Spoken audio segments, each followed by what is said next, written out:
एक बार की बात है। एक बहुत बुद्धिमान व्यक्ति रहता था। वो जिस गांव में रहता था उसी गांव का मुखिया हुआ करता था। वहां का हर कोई उनका और उनकी विचारधाराओं का सम्मान करता था। बहुत लोग उनके पास आते थे सलाह लेने के लिए। पर उनका बेटा बहुत आलसी था। सोते हुए समय बर्बाद करता रहता था और दोस्तों के साथ मस्ती करके टाइम पास करता रहता था। तो उसके पिताजी ने उसको समझाने की बहुत कोशिश करी। उनको बताया कि अगर तुम ऐसे ही पड़े पड़े समय बर्बाद करते रहोगे तो जिंदगी में तुम कुछ नहीं कर पाओगे। ऐसे ही और भी बहुत सारे एडवाइस दी, लेकिन कुछ काम नहीं आया, जैसे कि आमतौर पे होता है। और उसके जीवन में कोई परिवर्तन ही नहीं आया। हाँ, उसने छोटा मोटा स्टेप तो लिया, लेकिन जैसे ही वो फेल हुआ तो उसने कोशिश करना ही बंद कर दिया। क्योंकि कोई भी बुरी आदत एक दो दिन में थोड़ी ना छूटता है, उसके लिए तो निरंतर प्रयास करना पड़ता है। लेकिन इसने ये नहीं किया। तो ऐसे ही कई महीना बीत गया और महीना सालों में बदल गया, पर इनके बेटा के जीवन में कोई बदलाव नहीं आया था, बल्कि वो और नीचे धंसता जा रहा था। और इसे देख इनके पिताजी को टेंशन हो रहा था उनके बेटे के फ्यूचर को लेकर। उनको लगा कि उनके बेटे को कुछ देना है ताकि वो खुद का और उसके होने वाले फैमिली का पूरा ध्यान रख सके। तो एक दिन इन्होंने इनके बेटे को कमरे में बुलाया और बताया, बेटा अब तो तुम कोई बच्चे नहीं रहे, तुम्हें जिम्मेदारियों को तो उठाना सीखना पड़ेगा और असली जिंदगी को समझना पड़ेगा। मैं चाहता हूँ कि तुम अपने जीवन का रियल पर्पस को ढूंढो, और एक बार जब तुम इसे ढूंढ लोगे तो हमेशा ये याद रखना कि इसके बाद तुम खुशी और आनंद से भरा जीवन व्यतीत करोगे। और फिर उसने बेटे के हाथ में एक बैग थमा दिया, और जब उसके बेटे ने वो बैग खोला तो वो बहुत खुश हो गया, क्योंकि उस बैग में 4 कपड़े थे अलग अलग सीजन के लिए, और उसमें इसके अलावा कुछ कच्चे खाद्य पदार्थ, सब्जियां, दाल, थोड़ा पैसा और एक नक्शा भी था। और उसके पिताजी ने बताया, मैं चाहता हूं कि तुम एक खजाना को ढूंढो। मैंने खुद तुम्हारे लिए उस जगह तक पहुंचने के लिए एक मैप तैयार किया है जहां पे वो खजाना छुपा हुआ है। तुम्हें बस वहां जाना है और इसे ढूंढना है। और उनके बेटे को ये बहुत पसंद आया। इसको लगा कि जीवन में पहली बार पिताजी ने इसके लिए कुछ अच्छा सोचा है। तो उसके अगले दिन ही वो बहुत उत्सुकता के साथ खजाना ढूंढने के लिए निकल गए। उसे इसके लिए बहुत दूर जाना पड़ा, बॉर्डर, जंगल, पहाड़ सब कुछ पार करके।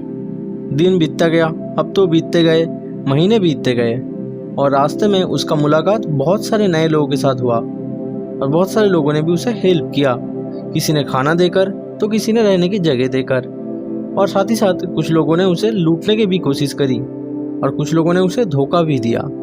उसने इस जर्नी में सबसे अच्छा और सबसे खराब मानवता का अनुभव किया। फिर धीरे धीरे मौसम बदलता गया और इसके साथ साथ जो लैंडस्केप था वो भी बदलता गया। जब मानसून या सर्दी के वक्त मौसम बहुत ज़्यादा खराब होता था तब वो रुक जाते थे, फिर ठीक होने पर चलने लगते थे।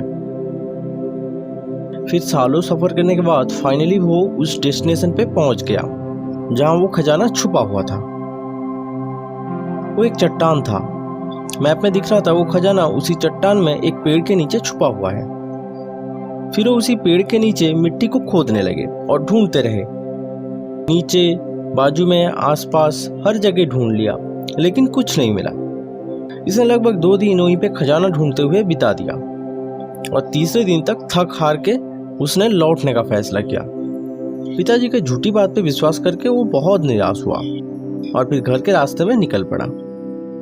और लौटते समय उसने सेम लैंडस्केप चेंजिंग का और मौसम का बदलता हुआ रूप का एक्सपीरियंस किया, सेम जैसे जाते टाइम किया था। पर इस स्प्रिंग में खिलते फूलों का आनंद लेने के लिए वो रुक गया और मॉनसून में खुशी से उड़ता हुआ पंछी को भी देखा। कभी अगर आप मॉनसून के समय अरुणाचल प्रदेश वगैरह अगर उस तरफ जाओगे ना, मतलब बॉर्डर साइड उधर, तो आपको ऐसे खूबसूरती दिखेगा। मतलब बहुत अच्छा लगता है मॉनसून के वक्त उधर, क्योंकि पूरा हरियाली होती है तो बहुत मज़ा आता है। खैर, वो स्वर्ग जैसे खूबसूरत जगह में सूर्यास्त देखने और गर्मी के सुखद शामों का आनंद लेने के लिए रुकता था। और धीरे धीरे जैसे जैसे उसका खाना खत्म होता गया तो उसने शिकार करके खाना का अरेंजमेंट करना सीखा। यहाँ तक कि उसने कपड़े बुनना और खुद के लिए शेल्टर बनाना भी सीखा। और अब वो सूरज की स्थिति देख के समय को पता करने की टेक्निक भी जान चुका था, और इसीलिए वो अपना जर्नी को भी बेहतर तरीके से टाइम के अकॉर्डिंग प्लान कर पाता था। इसके अलावा उसने बाहरी खतरों से, यानी कि जंगल के खूंखार जानवर वगैरह से खुद को बचाना सीखा। उसने उन सब लोगों से दोबारा मुलाकात किया जिन लोगों ने उसे जाते टाइम मदद किया था किसी भी तरह से, और इस बार वो इन लोगों के साथ कुछ दिन बिताने का फैसला किया और किसी भी तरीके से इन लोगों को मदद करने की कोशिश करी, जैसे कि कोई छोटा मोटा काम या फिर उनके साथ कहीं जाना, मतलब जैसे कि नॉर्मल गांव वगैरह में लोगों की जीवन होता है उसमें थोड़ा सा हाथ बटा दिया, मतलब खेती बाड़ी में कोई छोटा मोटा थोड़ा सा काम कर दिया ऐसे। और धीरे धीरे इसको दुनिया के बारे में, जीवन के बारे में और जिम्मेदारियों के बारे में समझ में आ रहा था, और इसको ये भी समझ में आया कि दुनिया में बहुत अच्छे लोग भी होते हैं, क्योंकि एक ऑर्डिनरी सा लड़का जिसके पास बदले में देने के लिए कुछ भी नहीं है, उसको इतना कुछ मदद किया कुछ लोगों ने। फिर वो घर लौट आया, उसका अपना घर, और तब उसको रियलाइज हुआ कि वो 2 साल से घर के बाहर था, मतलब वो जाने के बाद 2 साल हो चुका था। और वो घर पहुंचने के बाद सीधा पिताजी के रूम की तरफ गया। पिताजी, इसने बोला। फिर पिताजी ने इमीडिएटली इसको हक किया और पूछा, तुम्हारा सफ़र कैसा रहा बेटा? क्या तुम्हें वो खजाना मिला? उन्होंने पूछा। मेरा सफ़र बहुत रोमांचक था पिताजी, लेकिन मैं वो खजाना नहीं ढूंढ पाया, इसके लिए मुझे माफ़ कर दीजिए। हो सकता है कोई मेरे से पहले वहाँ जाके उस खजाने को ले लिया हो। और उसने अभी जो कुछ बोला उससे वो खुद ही चौंक गया, क्योंकि उसका पिताजी पे कोई गुस्सा नहीं आ रहा था, बल्कि वो माफ़ करने के बारे में बात कर रहे थे।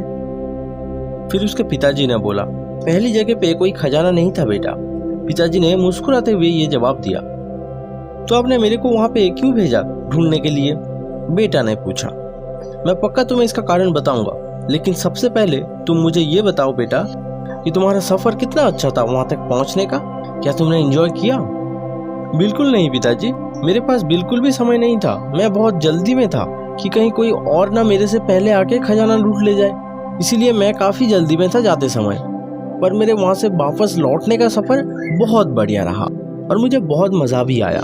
इस सफ़र में मैंने बहुत सारे नए दोस्त बनाया और मैंने हर दिन कोई ना कोई चमत्कार देखा, और मैंने बहुत अलग अलग कौशल यानी कि स्किल्स सीखा और जीवित रहने की कला भी सीखा, और मैंने ऐसे ही बहुत कुछ सीखा, और यही सब मुझे मेरे खजाना ना मिलने के गम को भुलाने में मदद किया।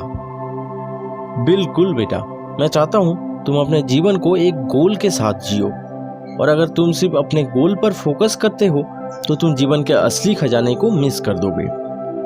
और सच्चाई तो यह है बेटा, life has no goal at all other than to just experience it and grow with every single day. The time will pass anyway, you can either spend it creating your life or spend it living the life you don't want, and the choice is yours। और ये सवाल आपसे है, क्या फैसला करेंगे आप? Thank you so much for your time. Hope you learned something from this video. Take care of yourself, take care of your environment. Goodbye and Jai Hind.